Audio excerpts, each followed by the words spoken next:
Now then,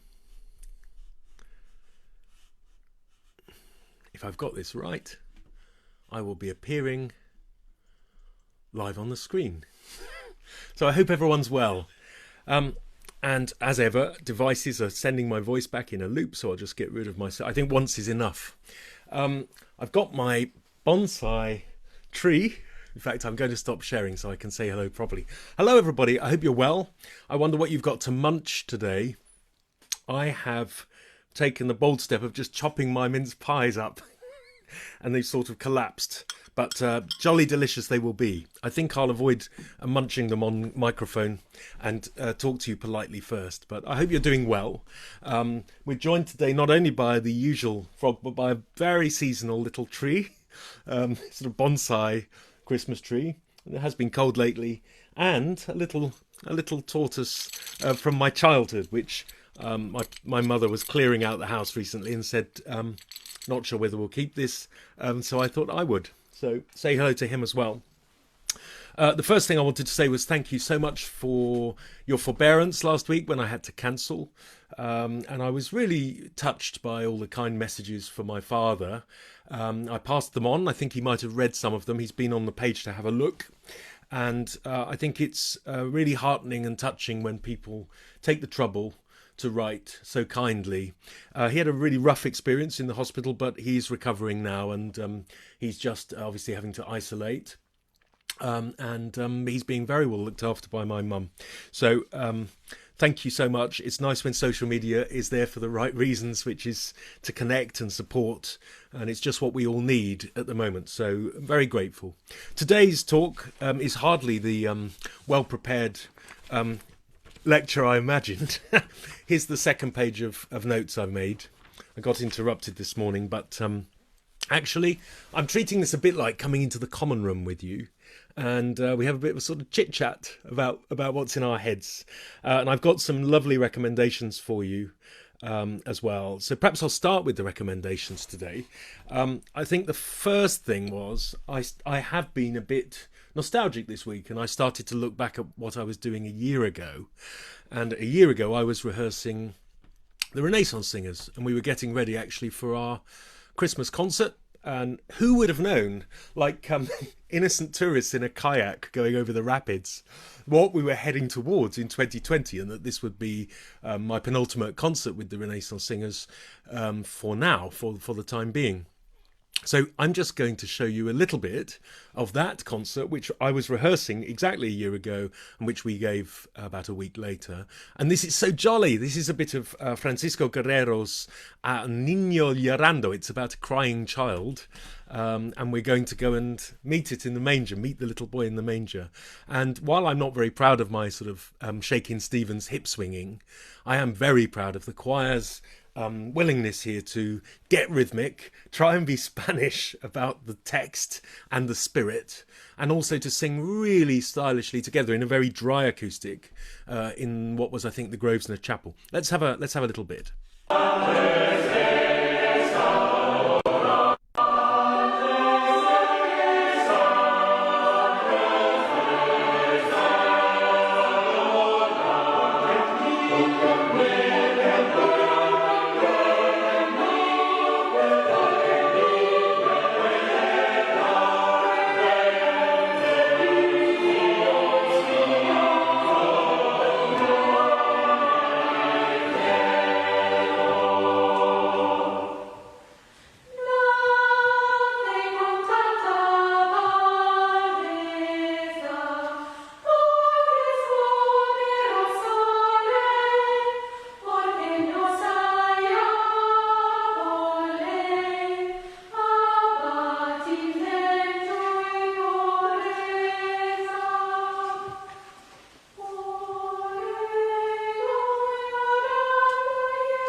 on it goes. Now, I have a real mixed feeling about that, because partly watching my hips wiggle about and thinking about my belly, that makes me self-conscious. But there's also a sort of joy, and I can actually remember the feeling, the embodied feeling of making that music, and also of grinning at the choir at certain entries.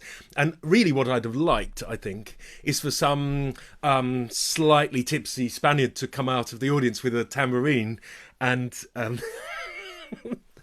or a piñata to have descended from the ceiling. But I think the choir did well. I mean, difficult to transition actually from a very polyphonic first half into that kind of more secular second half. But as I say, a joy really just to go back. And of course, I'm partly playing you that because every time I do one of these talks, I get into copyright trouble. And even last time, I had all sorts of notices flashing up because I used a little video of a baby listening to its mother singing and crying and smiling and gurgling. And immediately there was a copyright claim. So I don't think anyone from the Rennies is going to come around with a copyright claim. If there's a knock on the door during my talk, we'll know it's one of the tenors come round to get his 12 pence of royalties. And actually today I do want to talk about, when we get there, I'll do a couple more recommendations first. I want to talk about the embodied nature of music and also how it belongs in buildings and how how we go to spaces to make music and encounter in a way ourselves. We'll get to that later. The second group I just wanted to mention today is Jogleresa. I hope I'm saying it right. I remember when I worked at Bristol, I had a really excellent colleague called Emma Hornby. And I was telling her on the phone that when I was in charge of the concert bookings, that I booked a brilliant early music group called Jogleresa. And she just kept repeating back to me on the phone, chocolate raisin. And I think I ended the conversation simply by saying, well, we shall have revels. Once again, I feel insulated by being at distance from your groaning. So I can't play you. I don't think I can play you much of Jogleresa because their recordings are copyright.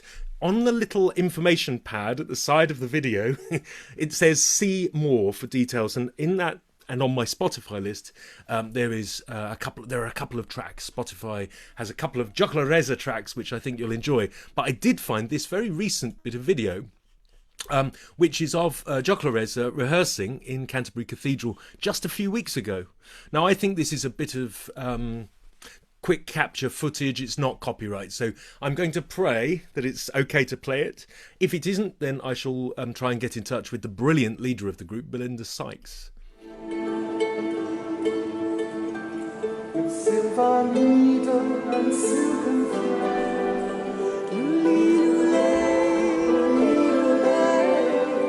she stems the wounds as they do bleed.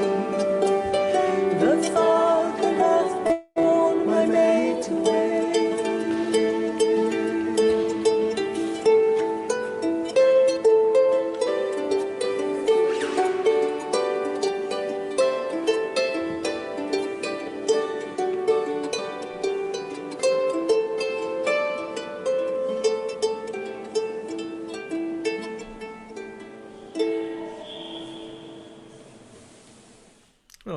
So I'm partly bringing that to your attention because I want you to know about Jogleresa, and they are a brilliant group, and they're led by an iconoclastic singer called Belinda Sykes.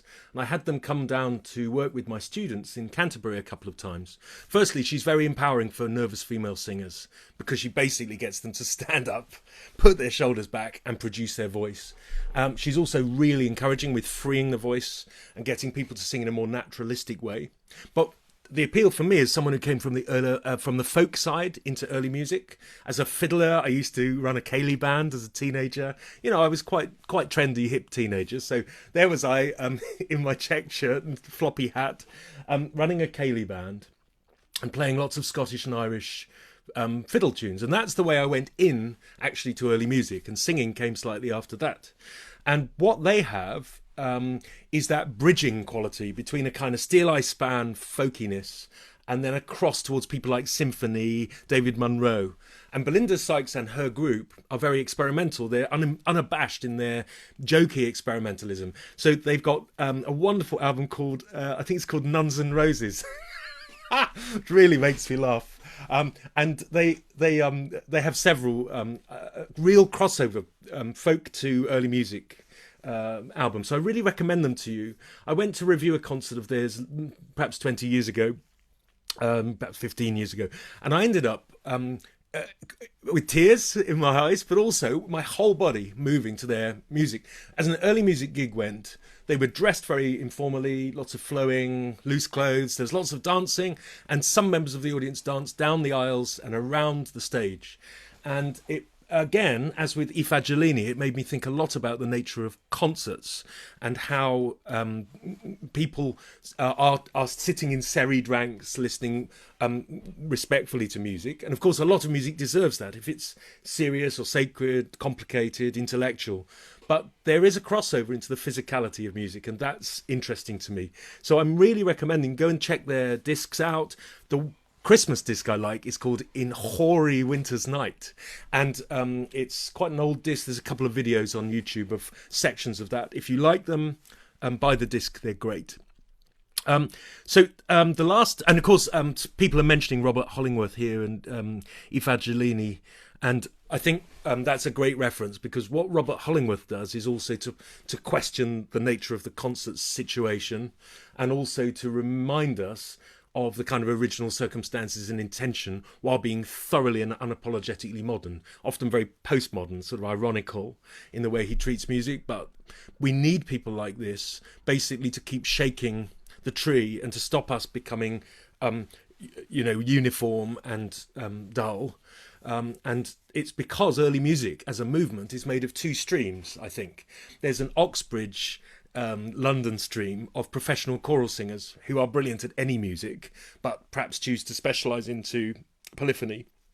And they tend to sing with vowel formants which are very Southern English. Their Latin sounds a bit public school often, and they sing with a beautiful suave cantabile legato. In fact, it's like a Dulux roller, like a magnolia roller of paint that goes all over the Palestrina and all over the Victoria and all over the Bird and Tallis, and weirdly stamps everything with the same kind of superb quality, the same sort of oral sound world. It's very English, in fact, very Southern English, and possibly embedded in particular classes as well.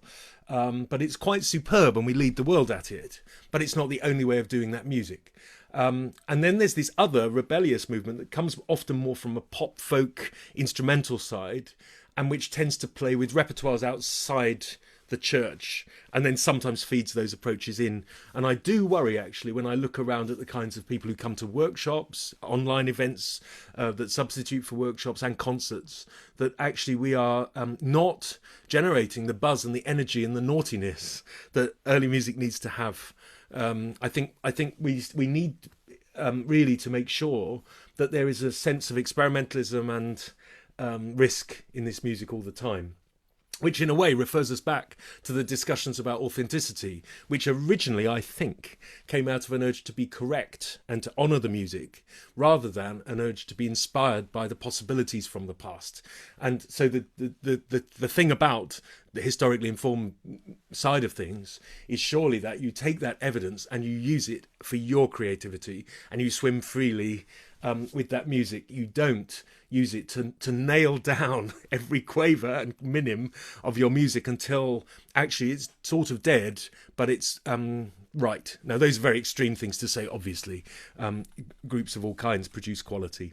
Now, the third recommendation today was me thinking again about the cathedral and Christmas, because I did 6 years at the university and had that big sort of climactic carol service, often the only time I think many people from the university went inside a church building of any kind, and yet the tickets for this, which were free, would be all gone within 24 hours. That's 1,200 seats would be booked out.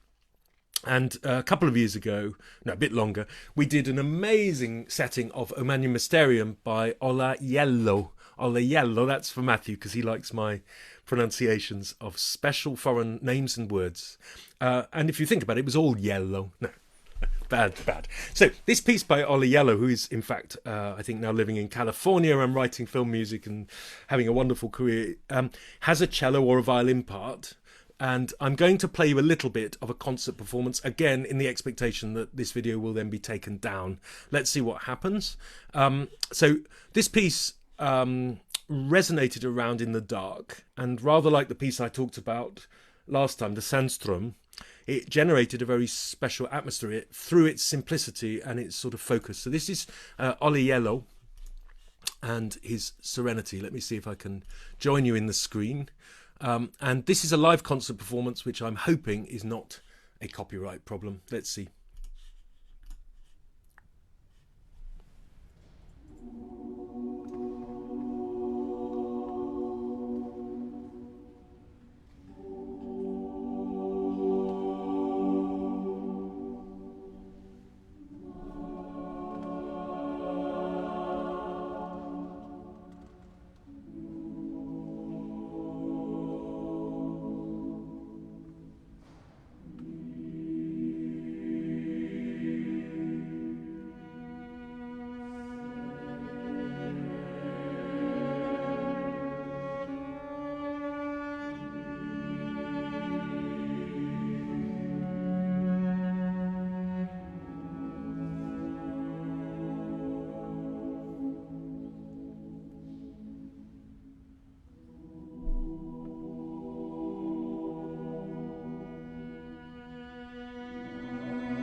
So I'll break in there. I'm really enjoying your comments, by the way. I just don't dare respond to them at the moment because I haven't got a script at all today.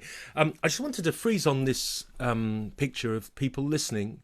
I love the candles and so forth. I like the fact that the choir is surrounding the audience, and that the sound therefore will be truly bathing them from all sides.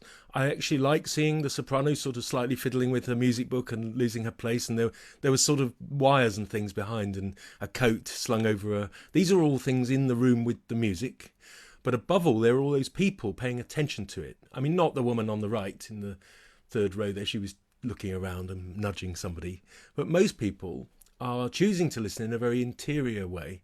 They're letting the music wash over them, and they're letting it affect them. It's actually an act of submission, really, to the musicians. It's what I've talked about before with this quality of attention, that the gift of musicians is that they allow people to, musical performances really insist that the listener pays attention. If they're in the concert, they've made a sort of contract with the musicians that they're going to give this time to them and to still themselves and focus on that music. And the musicians have to repay that with something that they want to say. That's why I was talking strongly about always thinking about what you hope the audience will take away from your offering and what you want to say.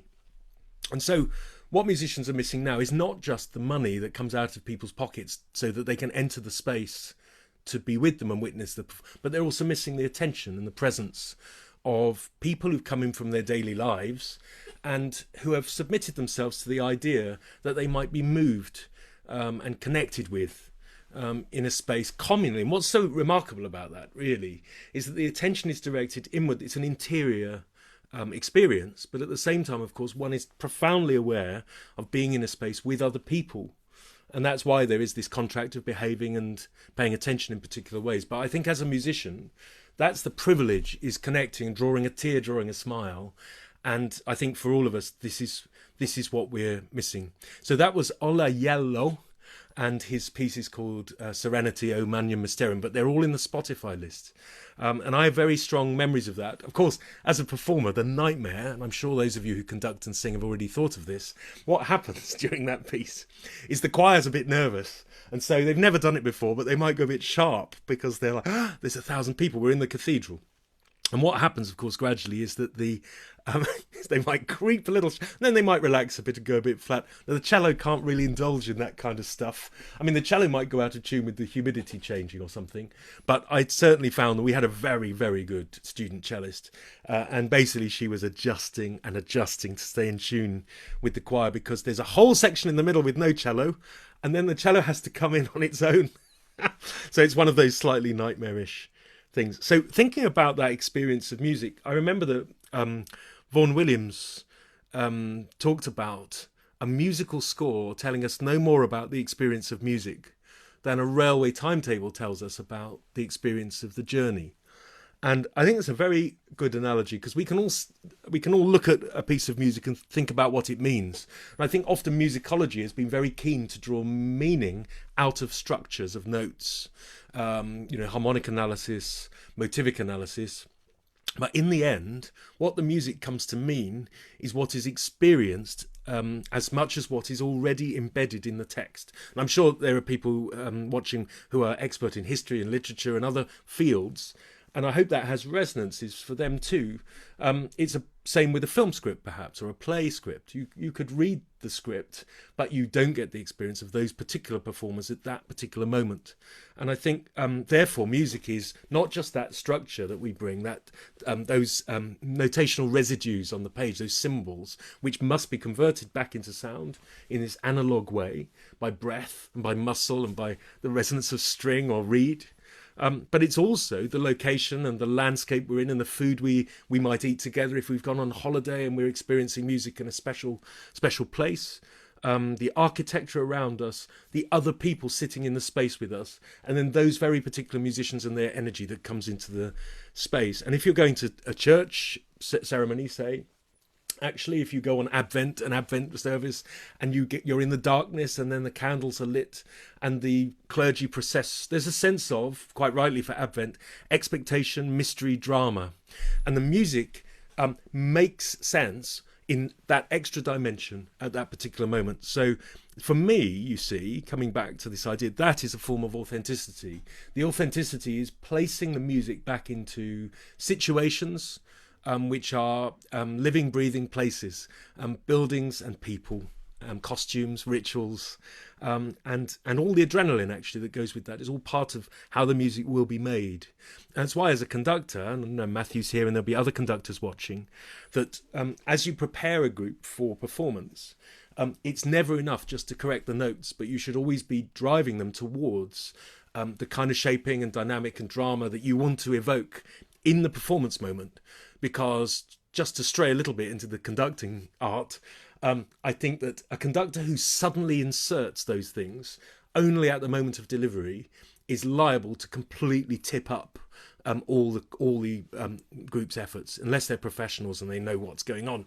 By which I mean, if the conductor rehearses for 5 weeks without mentioning that they're going to do a stop somewhere or a big dynamic change, actually the group won't know what to do with that information when it's happening, because they've got lots else going on and they're probably, tired and hyped up from the afternoon of dress rehearsal. I have sung for people like this. They take it at different speeds. They ask for weird dynamics.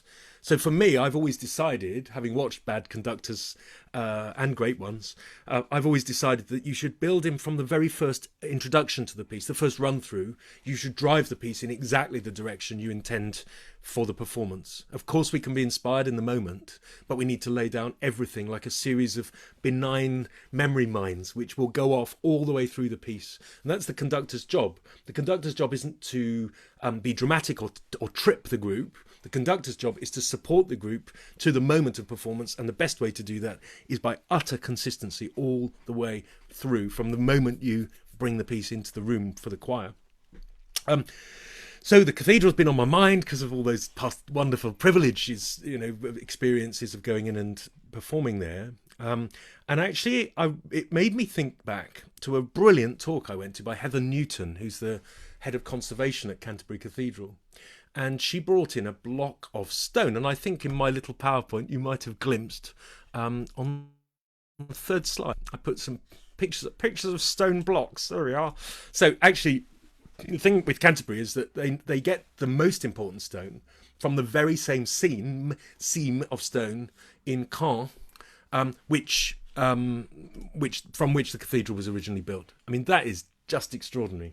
So actually, she brought in a rough piece of Caen stone, and she said these are. So it's not letting me share. She said these are atoms. These are bits of carbon. And right now it's just a pebble. And then she showed us a piece of finished stone. And you can see some there, which I think are called six-side sawn or something. And actually, this isn't exactly Caen stone. This is a nearby relative called Gjeilo or something like that. And this is how the stone is delivered to the masons in the cathedral. And she said, what's remarkable for us, as if we want to be authentic about a restoration, is that we know that this is from almost exactly the same place as in the 12th and 13th centuries, when the stone was being mined and then shipped across to Fordwich and then brought up on little trucks up the road to Canterbury Cathedral. And then we went through the process of how these are then chipped and made by master masons into features which need to be restored. I mean, there's always a debate, isn't there, about how to restore, whether you should put back things to the state they were in originally, or whether you should allow decay. Sort of Italian approach. If you go around the old ruins of ancient Rome, and in some parts of Rome, you can see that people have built things on top of Roman walls, and their washings hanging out over some, irreplaceable monument. And I think that attitude of sort of living with it and letting it weather and decay, and then putting some new stuff on top. That doesn't go particularly with the British approach to conservation, but in one sense that can be related really nicely to that idea we talked about before, where musicians are in a sort of continuum of practice with musicians of the past and their teacher and their teacher and their teacher, until it reaches us, and we end up with Fritz Kreisler's markings all over a piece of Bach. And we end up playing it in a way that comes from the 19th century. And the other way, of course, is to take all the detritus away and put the thing back. But I loved the idea. I loved the poetry of the idea that these atoms, these pieces of carbon, I'm so unscientific, I'm sorry, are firstly just a piece of stone in the ground, and then they become a bit of the cathedral. Another example, I don't have a picture, I should have got one for you, is the medieval gateway to Canterbury Cathedral, which looks absolutely authentic, but actually is mostly 20th century concrete because of the bomb damage. And then there's a statue that looks, perfectly in place, which was put there, I think, in the 1980s. And I think tourists generally, if they don't look into it, will just photograph that and think that, well, that's the medieval gate. And it plays its part and it does its job. So in that same session, actually, there was a wonderful talk by a man who used the analogy of people who make their own boats. And he talked about this continuity of makers, from professional makers to amateurs, all of whom make their own little craft and then go out onto the lake. And he talked about how the challenge of taking a natural material, a log, a plank, and bending it to your will and melding it into a craft that you eventually can be safe on the water and go out and exploring, was one of the greatest forms of self-actualization that he knew, because the challenge created a sense of flow through the anxiety and the boredom of the task, the repetition, the length, the duration of the task. But the activity then contained its own reward because you'd made a boat. And this was in a world of intangibles and virtual buttons and, endless, in my old job, email, everything abstract and unable to be disentangled, like a cat's cradle that never ended. Actually, at the end of that, you have a boat and you go out onto the water, and if it floats, it floats, and if it doesn't, you get jolly wet. And the point is, that's your success. It's an action completed, and then it's yours to enjoy. And he talked about the Marxist idea of, alienated labour. So the idea that when we're at work and we're doing things that aren't connected to ourself, it doesn't fulfil us. But when we take on an activity that engenders flow and craft and making, either alone or together, we find ourselves in that autonomy of making, that creative act. And I found this so suggestive of the way in which choirs come together. Firstly, we're insulated from the world because we have to turn our devices off. One of the reasons I loved being director of several ensembles at the university was the emails, hundreds of them every week, hundreds and hundreds. And what I loved was I was unavailable during rehearsals, and it truly was the core of my job to be there. And with the students, making music in the now. And also for the students who are also often, but not always, rather addicted to social media in their bubbles, music forced them into a communal area of activity, a sphere in which they had to contribute, engage, and of course watch the learning and weakness of other people as much as themselves. And I always think that coming to a rehearsal or a workshop is often a confrontation with oneself, with one's anxiety, boredom, frustration, weakness, and as well as strengths. And you can be very proud. If you sing well, you enjoy it, you get immense pleasure from exercising that skill which you love. But it can also be moments where you think, oh, why can't I come in on time? Or why does my voice always do that? Why can't I breathe properly? Or your frustrations with people next to you and around you. And I always think there's so much to be learned from seeing other people engaged in the same thing, and from that communality of effort, that enterprise together, and losing yourself, if it's going well, into that flow. And I think it struck me particularly on those residential weeks, actually, that there's this wonderful parabola of expectation, reality, and you get to the middle of the week and people are quite tired and grumpy.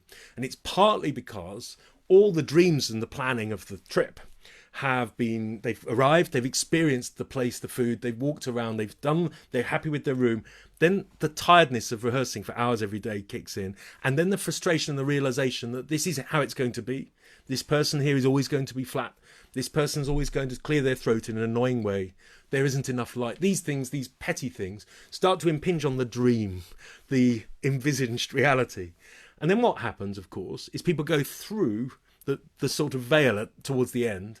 They realise that they are here right now, and this is the thing they're doing together, and it's a privilege and amazing. The conductor's job, of course, is to get over the cattle grid of Wednesday afternoon, Thursday morning, into the next field, which is actually a sort of Elysian meadow, in which singers, I think, feel fully actualised. The reason I feel this, I feel as a conductor, it's absolutely my job to get people to there. It's often very, very difficult. You often get emotions released. Sometimes people are aggressive towards you or to each other, which I think generally comes out of a sense of frustration, irritation with their own shortcomings, irritation with other people. And continuing as a conductor to emphasise that common purpose and to raise the eyes upwards to the ideal performance, the moment of delivery, the moment of coalescence is absolutely the thing. And it often strikes me that people travel to these foreign parts in order to encounter themselves.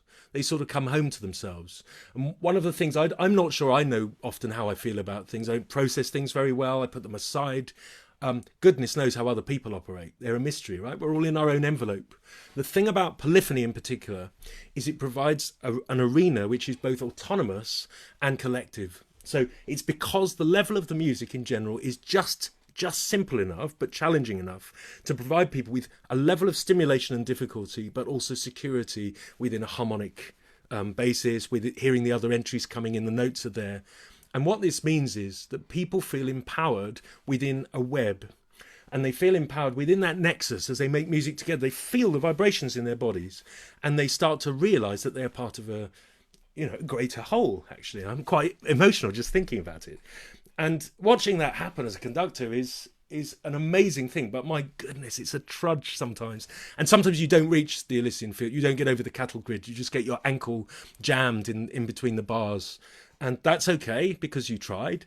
But I do think that people get a real sense somehow the music seeps past what they think they're feeling and thinking, and it reveals things back to themselves. And it's through that sense of flow and that loss of self, paradoxically, by contributing fully, you get the richness of the whole group back, the whole texture.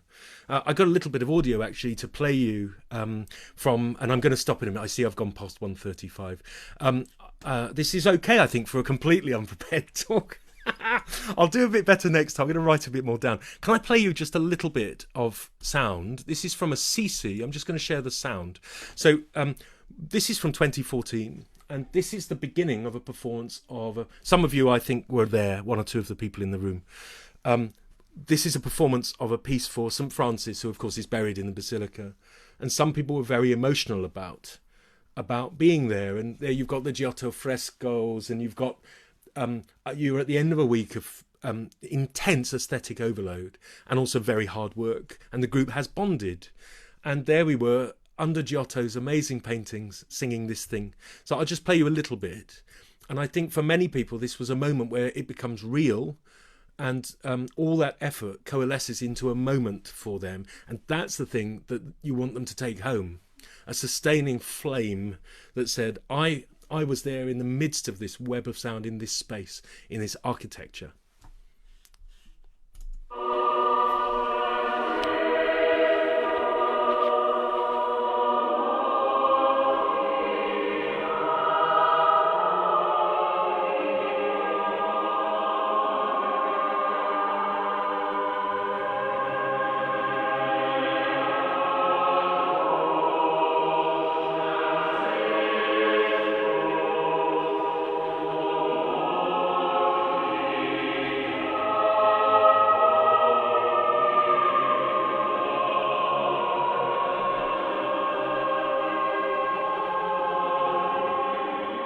About that, I'll just break in, we'll come to a conclusion, is that okay, it's a recording, it doesn't sound amazing if I presented it to you as a final product, but if you were there in that moment, it was special and remarkable. It's often not worth listening to live performances in a sort of aesthetic way, but it leaves a sort of vapor trail in the sky, that piece. And I know people, it meant a lot to them, so we've captured something which is ephemeral and possibly evanescent, which brings a hint of the spiritual into the moment, into the now, and also to be amongst those stones which have seen so much, which will have been mined, I suppose, up in the Umbrian hills, just as the Canterbury Cathedral has stood there impassively for hundreds of years.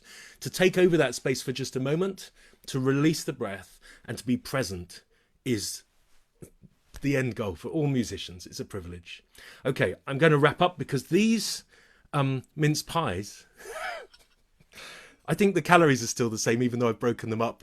But I haven't had many yet, but I've just started to feel the need for a bit of festive cheer, hence my bonsai effort over here. All right, I really do wish you well, and I hope to see you next time. Thank you again for all your kindness last week. It meant a lot. I'll say goodbye.